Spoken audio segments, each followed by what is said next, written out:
If you couldn't tell, I love, and I mean love, sports. Even growing up, sports were everything in my family, and I can still see it clear as day, sitting on the couch next to my dad and my brother on a Sunday afternoon, yelling at the TV, cheering on my beloved New York Jets, even though at the moment. The sound of the crowd, the smell of the wings, the way my dad would pace around the living room every time the Jets would blow a lead, which would happen a lot. Sports weren't just an entertainment, they were family for me. And that love for the game eventually turned into a love for sports cards. My dad used to take my brother and I to card shows on the weekend. The excitement of flipping through a binder or starting a case and spotting that one rookie card we didn't have yet, the dealers shouting the prices, the trade, the smell of fresh cardboard. That was my childhood. Back then, cards were simple. We didn't think about grading, population reports, comps. Sports cards were just sports cards, something that brought people together. But that illusion started to crack when I got older and started buying and selling sports cards seriously. Suddenly, a card wasn't just a memory, it was a decision. What to buy, what to grade, what to sell. I relied on it daily. Deals, grading subs, auctions, negotiations, it became my world. And after over a decade of doing this, I've learned a lot about what a good card really is and what it definitely is not. So I started digging, talking to dealers, studying pop reports, reading grading notes, and tracking what actually sells fast and holds value.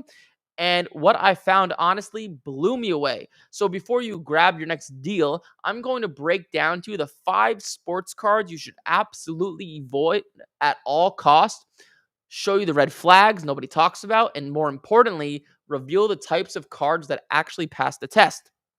By the end of this video, you know exactly which cards to skip, which ones are worth your money. And quick note, this is not financial or investing advice.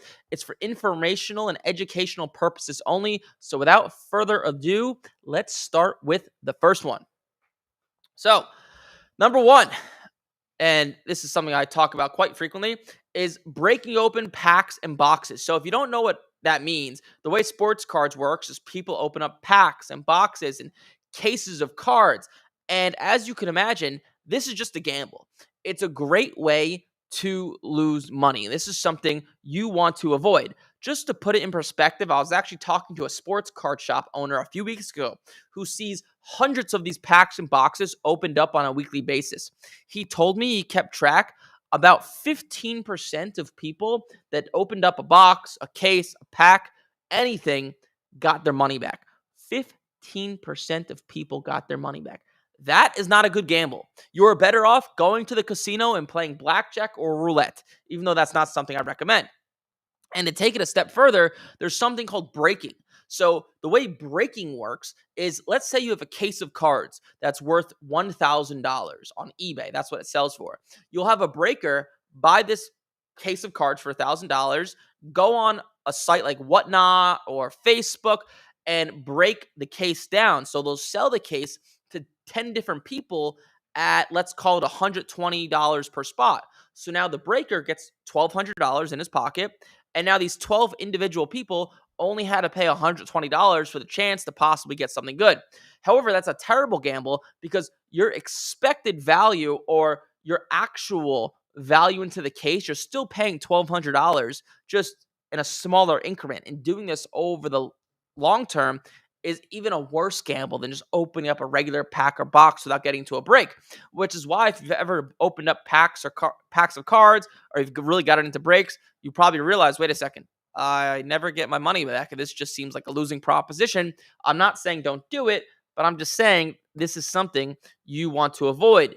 And the reason it matters is because you're losing money. This is money that could be put towards something good. So that's number one. Number two is unlicensed cards and products. So what this is, you have companies like Topps and Panini and Leaf and Upper Deck. They buy the license or the rights to put a player's logo, the team's logo, the NFL, MLB's logo on their cards. So for example, Bowman Chrome, which is a product of Topps, has the license for baseball. So if you ever look at Bowman Chrome cards, you'll realize the Mets logo's on there, or the Angels logo, or the Dodgers logo. However, if you look at something like Panini baseball and Flawless baseball, you'll notice the hat, The shirt, it's just red. Like if it's an Angels shirt, it's just red with no logo. That means the card is unlicensed. It probably doesn't seem like a big deal to you if you're newer to cards, but this is something people care about a lot. And the reason why it matters is because unlicensed cards just aren't as liquid, and they're very hard to make money on. You can only make money on something that could sell, and if something is not that liquid, it's hard to sell, right? So that's the reason it matters. It's just not a good spot to put your money. That's number two. Number three, this is something that I probably talk about the most, is buying hyped cards. Okay. The way sports cards works, at least modern sports cards, is most players don't live up to expectation. It's really just how sports works, to be honest. So let's take, while I'm talking right now, the NFL season is going on. Most of the young QBs have not lived up to their expectation. Go back a year, right, to 2023. Bryce Young, CJ Stroud, they've been right? Take the newer guys. Jaden Daniels, while I'm speaking, not having the best season. Bo Nix, same thing. JJ McCarthy, same thing. Caleb Williams has been decent. Drake May has been really good. Most players don't live up to expectations, which means most players, their value goes down. So you need to understand this. What you want to be doing is buying cards in the offseason, like if it's November, buy baseball in November, December, and sell it February, March. So you're taking the risk out of it because you're buying and selling these cards while the player is not actually playing. So that's number one. And number two, a step on top of that is don't buy into the hype, which is kind of the same thing as timing, right? In August of 2025, Jaden Daniels and JJ McCarthy, all these guys were hyped because the season was about to start. Nobody thought these guys could do bad, right? How could JJ McCarthy have a bad season with Kevin McConnell and Justin Jefferson and Jordan Addison? Well, he is, at least while I'm speaking right now. So don't buy into the hype. Just to give you two examples, Joe Burrow, Super Bowl in 2022, his cards, his Silver Prism PSA 10, and all of his cards were selling for a ton. It was worth $3,000, just about, a Silver Prism PSA 10. Today, that card's about $1,200. That's example number one. Example number two, Zion Williamson, which actually lost me a lot of money. In August of 2020, before his sophomore year started, how could this guy be bad? He's 6'9", jumps through the roof. He's huge. He could shoot. He could do all these things. And his Silver Prism PSA 10 was $4,000 at the time. $4,000 that you bought into the hype. Today, that card is worth $300. Well, I'm speaking right now, it probably sounds crazy to say, but Shohei Ohtani, his cards are through the moon. I would not buy them for that reason. You don't want to buy while it's high. You want to buy before it gets high, right? Buy low, sell high. Don't buy high, right? Common sense, but it's also easy to say and not so easy to do because right now, Shohei Ohtani just won the World Series. How could he do bad? Things happen, right? God forbid he can get injured, right? Keeping up the pace he's at is just very, very difficult. And the reason it matters is because it's just a losing game. Just most guys don't live up to their hype and expectation. So that's number three. Number four, buying the wrong positions. Okay. So, however you go about making money in sports cards, and what I talk about a lot is buying, grading, and selling. You want to be buying guys that people want, right? A card is only good to make money on if it actually could be sold for profit. And there's a few positions you want to avoid in each sport. So in the MLB, you want to avoid, for the most part, buying pitchers. They're just simply not as desirable. Why? I don't know. Maybe because they only play one in every 5 or 6 games. There's exceptions like Paul Skeens and Shohei Ohtani. Their cards sell very well. You could buy, grade, and sell them with big margins. That's an exception. But most pitchers you want to avoid for the most part. They're just not as liquid in the hobby. Why? I don't know. It's just how it is. In football, really, you want to avoid anything besides quarterbacks. Quarterbacks sell like crazy. They're liquid, great to make money on. You can make some money with receivers like Malik Neighbors, guys like that. But defensive guys, running backs for the most part, offensive linemen, linebackers, these guys are so hard to make money on. Even if you buy a card, grade it, and sell it, a lot of time there's no margin because the demand is just not there. So you want to avoid those guys. And then in basketball, you want to avoid big men that can't shoot. Nobody likes them. They're just not liquid. It's not like these guys are bad players, but just people like excitement. That's why people like the quarterback. That's why people like hitters. And they don't like pitchers because it's not as exciting, right? They only play one in every 4 or 5 days. So avoiding positions because it's hard. The margins are low. It's hard for these cards to go up and they're hard to sell. That's number 4. Number 5, And this one holds dearly to me because I see people screw this up all the time. If you're buying and grading and selling a card, don't buy a card with low margins. Okay, let me explain.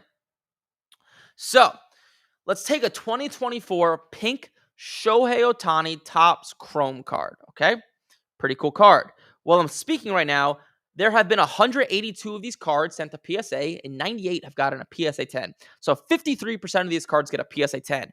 And while I'm speaking right now, this card can be bought for $40 and sold for $200. Right? It doesn't take a mathematician to realize, wait a second, 53% of these cards get a 10, and I can buy this card for $40 right now and sell it for $200 as a 10. Pretty good deal, right? And then there's cards that are very hard to grade with not great margins. So let's take a 2022 Paulo Banchero horizontal variation rookie numbered to 25. There have been 11 sent to PSA and 2 have gotten a 10. So 18% of them grade a 10. And one costs $2,400 raw and it's $5,000 as a 10.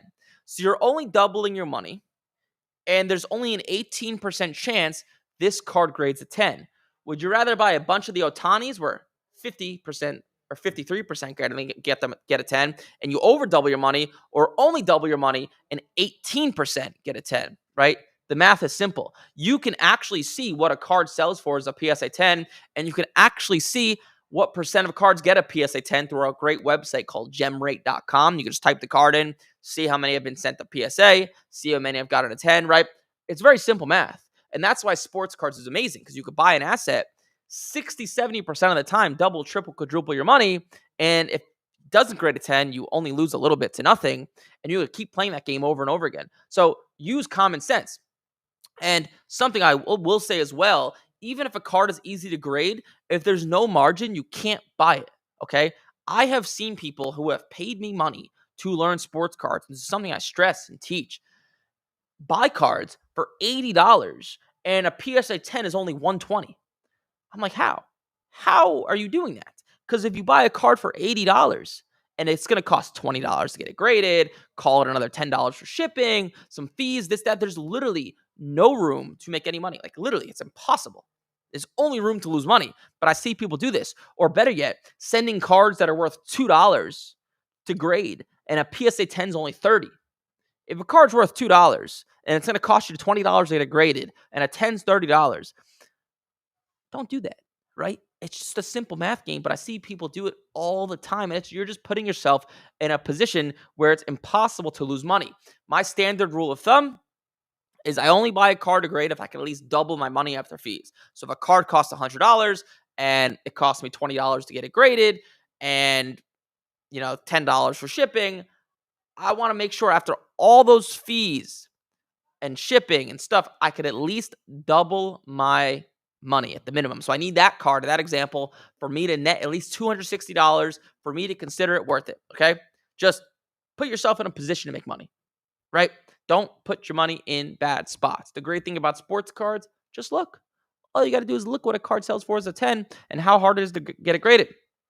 So that is the 5 cards I would avoid buying, or 5 things I would really do to really avoid doing in sports cards. You have breaking open packs and boxes, unlicensed cards, buying into the hype and not timing the market, buying the wrong positions, and buying cards with low margin or no margin, or buying cards that are really hard to grade. So if you flip that on its head, right, you want to do the opposite if you want to make money in sports cards. So don't break open packs and boxes because you'll probably lose money.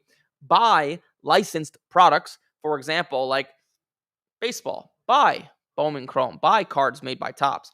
Don't buy into the hype. Buy low. So if it's November, December, buy baseball while it's low and sell it into the hype.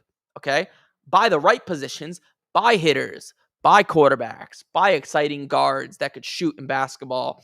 And then buy cards like that pink Shohei Ohtani Topps Chrome that grade at a good clip, over 50%.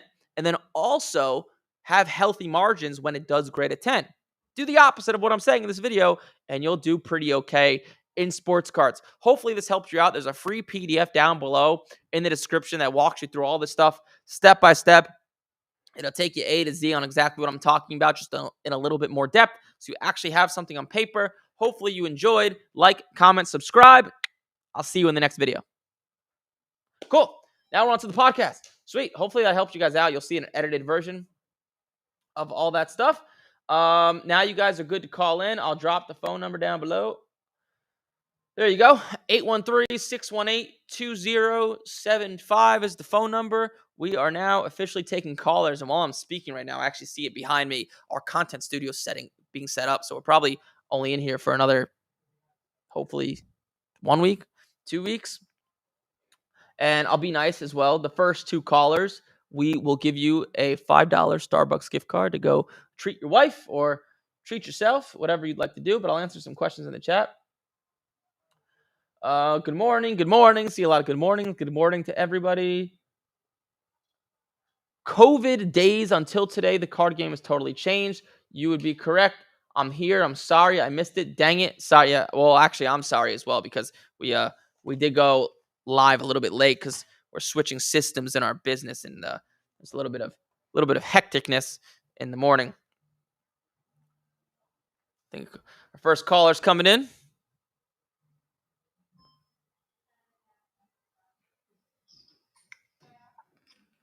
Hey, you're live.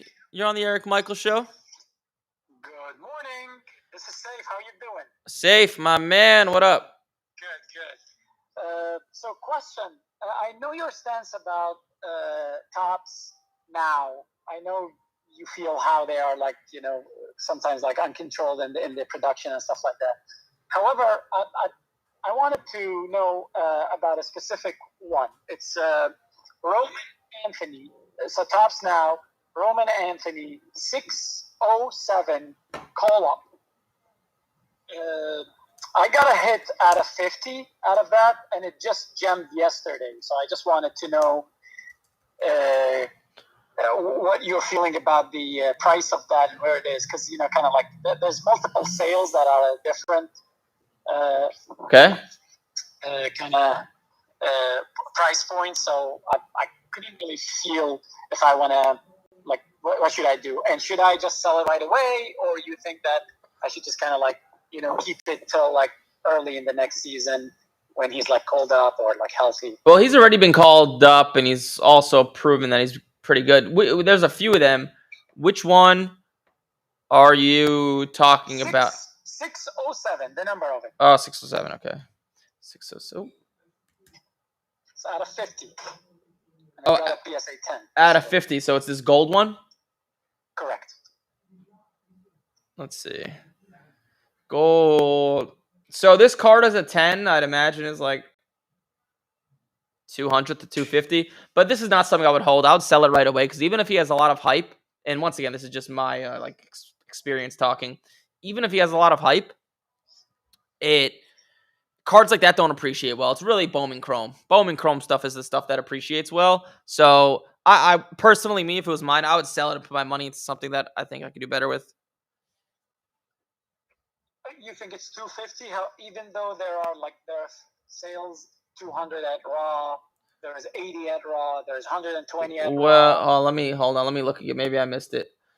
Let's see. So there are the reason why I'm asking is that because it's all over the place. I know the rule of thumb 3 times what it sells as Raw. However, there is 80. Yeah, it depends on the card. So the last one did 80. The one before that did 100, 150. The tops now stuff usually dwindles in value. Then the one before did 84. So the card's probably $80 to $100. Probably a few high sales in the beginning when the card first came out, but it's settled down. So but also those cards don't get great margins. So I bet if you auctioned it, I would guess the card would do $210 as a PSA 10. So probably not what you'd want. See, this is great. You led me. You're a very smart, podcaster because you led me into my other question, which is auction. I've been struggling with auction a lot. I have some small eBay store that I do some little sales in them. Okay. But I usually do fixed price because it's better to start fixed price. But then I started, I got about 50 followers, so I started auctioning and stuff like that. But I've been struggling with auctions. I haven't been lucky into getting at least the past few sales in the auction that I make, and I noticed that I don't have a lot of views, even though that I'm following all the algorithms that it has. Do you have an example? Kind of like, do you have an example of a card that didn't do well? So I had a lot for Cooper Flag, 7 cards of him, and it's kind of like 7 cards should have done anywhere between. When did you sell it? Like 3 days ago, 4 days ago. So, do you know what I'm about to say? You could probably guess the next thing I'm going to say. It's a lot of 7 cards, rookie. You might be able to see it. A lot of 7 cards, and it was a make up like 50 to like 50, but I only sold it for 37. Yeah, well, and that was my best sale. You could answer. The rest were not that good. You could answer. You've listened to enough of my content. I believe you know what I'm about to say. Do you know what it is? The timing. That's right. You sold it at the absolute worst. You did the opposite of what I preach. It's so just to show you an example. Like, let's take another Cooper Flag card that's commonly sold. This Bowman Chrome University Black Wave PSA 10. Right? For the season, this card was consistently, before the season, it was actually like 220, 230, 240, 250. It started to go down a little bit towards the season. But you could see today, this card is $86 the last sale. Before the season started, it was about $120-ish. So his value is down 50%. 1, because the Mavericks are stinky right now. 2, in order to achieve the level of hype that he has and maintain that, he's got to average like, low 20s a game. And he just had I think he just had his best game. I think he dropped 26. But no 18-year-old rookie does well. Has an 18-year-old rookie ever crushed the NBA before? Maybe LeBron his rookie year. I'm not exactly sure what his stats were, but nobody ever does. So people are just realizing that, and now his value's down. That's why. Okay. What did the overall lot sell for? Like 37 and change. And then what were you hoping it would sell for? According to individual comps, what they were like 50. So, well, just do the math, right? If you sold that lot before the season started, you should have got, maybe 40, 50% more. So it will come out to like $50, $60. So yeah, just the timing issue. And also, lots are always going to sell slightly cheaper than if you added up all the individual cards in the lot. Usually, not always, but usually. Yeah, it's just the difference is the shipping is going to just kind of like be all in one. I must ask though, out of pure curiosity, the other day you were telling me that you purchased like a big Cassius Clay rookie that was like $5,000 or $8,000. Why are you messing around with like $5 cards? Well, as my wife calls it, a midlife crisis. Okay. So basically, my other businesses have the ability to provide me whatever I'd like, but I'm kind of starting something new. I've never been a quote unquote a merchant. I'm an entrepreneur. I do like a lot of real estate. I do a lot of opening businesses from scratch and making them make a lot of money. But I've never been a seller, like a quote unquote a merchant, which is I buy something and I sell it for a profit. Never been that. Never known it. Never known that specific skill. It's actually a pretty hard skill because I thought that it's kind isn't that business? There's only 2 types of businesses, right? You have service businesses and businesses where you sell physical products. Either one, you're selling something for a profit. Exactly, but I've been into more the service business because I own 6 dental offices. And those sell services, and I own a bunch of real estate which sells you're just occupancy. So I'm doing it for the fun, and I'm doing it to teach my son actually the value of the dollar bill. Okay, that's fair. However, what I would say is I'm sure you're not poor. So based on what you just told me, at least get out of the $5 cards, jump up to $50, $80, $100 at least to make it worth your time a little bit. And also if you want to make money in cards, that's at least where you need to be if you're going to buy cards, get them graded, etc. But I also need to build the store. I mean, the store has to be built, and it needs to be built on because very well the mechanism of selling a $1 card is exactly the same as selling a $20 card or $100 or even $100,000. It's like the effort and the idea is exactly the same except the number of zeros. So it's just kind of like I'm trying to get like a proof of concept for myself before I kind of jump into something it's bigger. hard. It's hard to get that. Number one, it's hard to get that with $5 cards, and then number two, your store feedback and all that stuff doesn't really matter all too much. If you have a Silver Prism, Jaden Daniels card, it's gonna sell for what it sells for, whether it's through a huge store or a brand new one. People don't really look at that all too much because they know like you're not gonna scam them. eBay's just gonna give them their money back, God forbid. So it doesn't matter all too much. I would focus on just like buying the right types of cards and with the right types of margins. Well, most of the cards that actually most of the cards in the store are actually kind of pulled by my son and I. So. Okay, so then that makes sense. So most of those are kind of the commons and stuff like that. Kind of like one time I did a variation listing, which I was very successful in because like I sold over like 200 of that. Got it. Ooh, that's nice. So it's just kind of like it's trial and error and stuff like that. I'm still new into the thing. I've been only doing for like a year or so. Got it. Well, cool. Any other? I don't want to take a lot of your time. I know you might have some. Yeah, we got a queue lined up already. Any other questions? Excellent. No, thank you. Cool, safe. Thanks for calling in. You too. Bye-bye. All right, bye. It's also the other problem with breaking open packs and boxes. You get all these like $3 cards, $5 cards, and you just don't want to like throw them out. But also nobody wants them, and nobody wants them because everybody has them. So it's an interesting thing. Another reason why breaking, not only is it. Hey, Rob, you have Eric. You are live on the show. Sweet. How are you today, Eric? And doing better now that you've called. That's right. Make everybody's day a little bit better. That's right. Glad you're on to that. Thanks, man. How could I help you? So we've spoken before. I'm part of your program, and okay. As I'm going through and buying all my baseball, sending them off, getting graded, going through the motions. Yep. I'm looking at what are your thoughts on buying just to supplement it and to make things sometimes go faster about buying some of these cards that are already at a PSA 10 and holding them to the season. The people that are on the list, like the prospects, is it worth it, or are the margins just not big enough? Are you in the lower tier or the higher tier program? The lower. And then what's your bankroll for buying cards?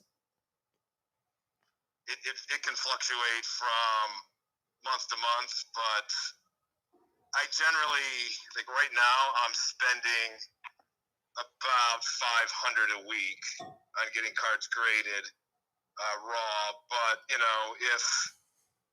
we're coming up to the holidays, so I may have to scale back a little bit. Yeah, that's how. Or scale forward so you make more money. So yeah. Yeah. So, I guess the question is, I can go up more if the margins are there. But I noticed when I go to your Instagram, you're just buying cards that are already graded. So there's got to be some recipe to that too. Yeah, but also, without sounding like a cocky dick, my bankroll is over 7 figures. So it's you can't buy that much when it comes to grading. Number one. Also, number two, a lot of those cards you see me buy are something I only teach in the highest of tier program. Is those cards are more of a retirement play. So I don't play. So just keep that in mind. Most, not all, but most of them are a retirement play. And then, so like if my bankroll, let's say I'm just gonna throw a number out there. Let's say you had $5,000 on credit, right? And you are like you could buy a card of like someone who I like is Justin Crawford. You could buy a 2023 Bowman Chrome blue autograph PSA 10, which is a great card to buy right now for $600. Okay. Yeah. And you can hold it for 3 months, and I wouldn't be surprised if that card is worth $900, $800. That's a solid 40-50% margin. But that's well within my range. But go ahead. But the but is coming. But I would not do that because ask yourself, if you took $600 right now and you were buying cards to get graded, if you know what you're doing and you're in the program, so I hope you do a little bit, you should be able to make more than 40-50% on your money. So right, there's something in life that you probably know called opportunity cost. You could put your money in a better position by grading cards, right? One Pokemon card, you're tripling your money with a lot of these cards in like a 2-month window. So like, yeah, you can make money, but I only recommend buying cards already graded once your bankroll gets up to like really like 40, 50 grand extra you have laying around. Then I'm like, okay, it's hard to spend that amount of money on grading cards. So move into buying cards already graded. So that money is just not sitting right in your bank account. Okay. That would be my recommendation. But both, you can make money. But I guess, well, now that I have you, let me ask, so if you're looking, I'll probably stay away from them, but some prospects that are already at a PSA 10, what do you think some of them, yes, like I said, let's take a card that's worth $100 now, hypothetically, and I said a PSA 10. What do you think, like, the most that would go up to? Say, like a Jesus Mott. What do you think the most that would see come March increase? I've seen people triple, obviously. Yeah. But you're aiming for like 30% on your money. Got it. Okay. And is there any tool in Market Movers that's worth using to keep an eye on some of these guys that might be somewhat lower that maybe like a good arbitrage to get in on? Yeah, there's so much that goes into that. No, to be honest, Market Movers isn't going to do that. When buying cards already graded, there's specific types of variations. Like Bowman Chrome is what you want to be buying. You want to be buying the bold colors, like the original colors, like blue, orange, gold, refractor, base. So it's similar though to what you wanted to buy to get graded. No, because buying to get graded, you could buy like I would never buy a 2024 Topps Chrome Bobby Witt to hold, but I'd buy his 2022 Bobby Witt to hold, but I'd buy the 24 Bobby Witt to get graded. There's certain types of cards that appreciate very well, and there's certain that don't when graded, and it's usually the best. It needs to be the best of their best rookie cards, essentially. Sure. Well, yeah. I wouldn't buy anything to hold it that's already graded that's not a rookie, or like a Silver Prism if you're talking football, or a first Bowman Chrome. Yeah. Yep. And then with baseball, you want to be buying guys that, at least what I do, is buying guys that have a high chance of making the major leagues for the first time, because those guys generate a lot of hype. Yeah. Well, like after our call last week, I went ahead and I did pretty well on getting some pretty good deals on some higher end. Nice. Jaden Daniels at a lower cost because he's down so much right now. Yep. And then, they're saying there's a chance to be back this season, but hell, I'm just going to hold him until next summer. Yeah. I agree with that move completely. I think you'll make money. I would just be careful about putting too much money into that stuff and sacrificing buying, grading, and selling, because that is where there's quicker, faster, and more money. So you could combine that with buying, grading, and selling. Buy Jaden Daniels. I'm not going to stop doing the other one, but okay. Yeah, that's just something to sit on, as like for later. Sure. I'm still moving plenty ahead with baseball and Pokemon stuff. Cool. Sweet. I just wish PSA would get their ass in gear and get me my stuff back. We all do, man. We all do. I sent a $7,000 card to PSA. It's actually a Jaden Daniels card, and I don't think they've opened it in the past 3 to 4 weeks. I don't think they opened up the mail. Or my mail. I got back not too long ago with Jaden Daniels Kaboom. I looked that thing up head to toe. It looked absolutely perfect, and it came back an 8. And the note said it had print lines dead center of the card. I see not any print line at all in that card. What I do see, though, is when they encased it in the plastic, it's got those air bubble rings, so it looks like an oil slick. Okay. So that pissed me off something terribly. Yep. I have been there all too many times, my friend.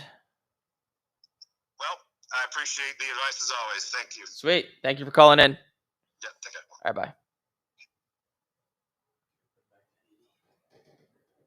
That's on 1080. It doesn't let you disable it in the live. I see all your questions in the chat, guys. You got to call in to get them answered when there's a queue. We promote the calling in because it gives us content. Hey Eric, how you doing? This is Matt from Grand Junction. What's up, Matt from Grand Junction? Hey, we spoke last time about like how there's no shows out here and everything. Yep. The last podcast. Yep. So I got a couple questions actually. So I know it's I know it's in season and all this kind of stuff.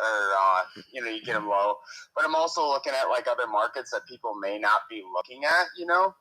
And I was forced to look at like the entire Brett Favre market because I had a huge collection I bought from a guy. Noticed just for everybody on the podcast right now that people are starting to buy him in the past like few months, and they hadn't bought him since like 2022. Yep. Well, there's a just in general, there's a huge. Which is why I'm kind of staying away from it. But there's been a huge uptick with like 70s, 80s, 90 guys. A lot of those cards are up a lot in value. Yeah. So just that's my first thing is everybody maybe look at Brett Favre because there's a bunch of cheap cards out there that you can get graded, and they're selling right now for $300-400. It's pretty cool. Yeah, those cards are going to be, just as a heads up, you probably know this, but those cards are going to be pretty hard to grade because they are so old. Just as a heads up. Oh, yeah. I was lucky. Like I have 651 of his cards, and most of them were sleeved. Okay, yeah. So that's rare. Just keep in mind that's going to be very hard to find. Oh yeah, I know. Yeah, it's from that dude that has a bunch of cards that I told you about. Yeah. In town. What do you think about buying Metal Universe too? Because I noticed that they're really, really good returns. Also. Same thing. They're just impossible to grade, and the older ones are just impossible. It's not like Yes, it's a great idea, but they're just so hard to find. It's not a predictable way to make money. I like doing things that are predictable. I could tell you, I could find 30 different Bowman Chrome cards to buy online right now that could grade and sell, but finding that's going to be finding a needle in a haystack. Yeah. I found a Barry Sanders medal in like this thing, and it's in great shape. So I bought a few online, and I'm hoping at least a couple because I bought them for like $250 a piece. So, and they look like they're in really good shape. So we'll see. Yeah. What else did? Oh yeah. So I bought this Wemby, this anti-gravity Wemby, and the back, it's like, I know it's 55-45. This is right on the edge. Would you suggest sending it into somebody other than PSA? No, if that's the only issue, I would send it into PSA. Okay, it's so close, but yeah, if you think there's a chance, send it in. That's my rule of thumb. Okay, all right, sounds good. Yeah, other than that, I just wanted to let everybody know, like, there's like little niche markets out there. I know they're like less liquid, but I've been noticing like there is some decent cards for really cheap. So people are so hyper focused on these young kids that I think it's boosting the market all over the place. Yeah, and also there's a lot of big money coming into sports cards as well, so the whole market's been up, which is obviously a good thing. But yeah. And then one more guy Sure. I had, Con Knuppel. What do you think about him? Because I found him and he's kind of got good margins. Yeah, I wouldn't buy him in the middle of the season. He's a good player, but his good cards won't come out until usually after the season. So not something I would buy right now if it was me. Okay. All right. I'm pretty sure that's all the questions I had. You'll answer everything else, man. Again, I appreciate it. These podcasts are really, really helpful for somebody new like me. So thanks, bro. That's the goal. Absolutely. I'm looking forward to these residuals, man. You have a good one. You too, man. Take it easy. Good guy. We'll do well. At least I think. Calling you guys back. Hey, you have Eric. You are live on the show. Oh, hey, Eric. This is Anton, first-time caller from Michigan. What's up, Anton from Michigan? Yes, sir. I've been watching you for years now, and I was just calling with a kind of two questions. Sure. First one I have is I think you ever talked about graded cards that have like the OC off center disclaimer on it. Do you think those are good to go for since they go for like a lot less than like the original graded cards? Yeah, so those are only vintage cards that have that OC on it, and my answer would be no. Not as liquid, not as desirable. Yeah, I was gonna say because I don't know if I've been dabbling with this app called Veriswap, a trading app. Yep. And it took me. I ended up trading my way to it was like a Bowman Chrome LeBron James Nice. refractor, but it did have the OC label on it. And I just found that it was pretty difficult to trade. Yep, those cards are just less liquid. That's why I stay away from them, because a card is only good if you could sell it, right?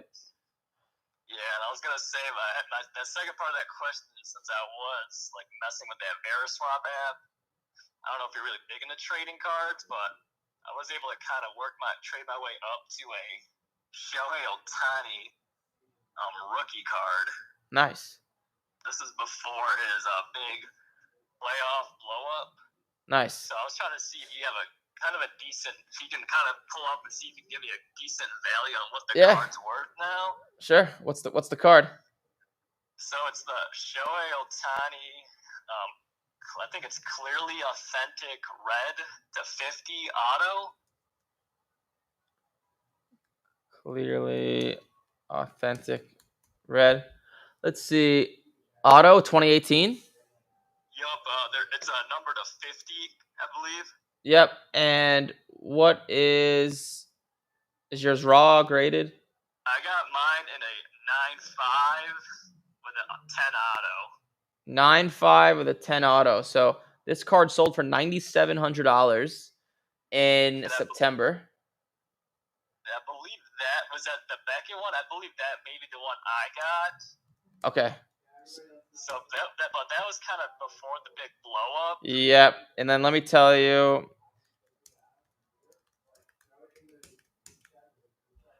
Let's see. So since August, roughly, Ohtani's value has doubled. So I would say like $17,000 to $18,000 in that range.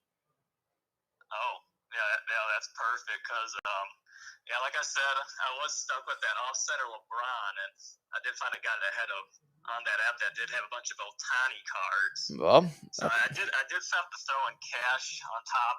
I think I threw in about like $4,500 on top of that LeBron Bowman. So that kind of put me in like close to like 10 grand deep on my end with it. Yeah, I would. If it was me, I'd be selling right now. You think so? Yeah, because I was kind of thinking about it too before I guess all this hype dies down. I think he should win the MVP. I think they should announce that this weekend. Yeah, that won't really up his hype. To be honest, it's already so high. I would sell that now if it was me. I might send that to Golden Auctions, to be honest with you. Okay, yeah, I might consider that, but yeah, that's all I had today. Like I said, I think I've been watching you since COVID when you're... Since COVID? Wow.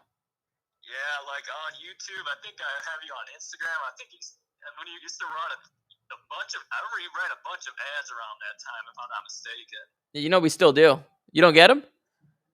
I'm not on Instagram that much anymore, so I do pop. Oh yeah, we run more now than we did back then. Oh wow. Yeah, so don't. Oh, yeah, I love the stuff you do. Sweet, dude. Well, thanks for calling in for the first time. I appreciate it, man. You've been watching a long time. You're one of the originals. Yeah, I'll probably start calling more, and yeah, appreciate the advice. Sounds good, dude. Monday, Wednesday, 10 a.m. Eastern. We try to go live. Oh heck yeah! No, you know your stuff. Thanks, dude. I appreciate it. Thank you for calling in. All right, take care. All right, you too. Bye-bye.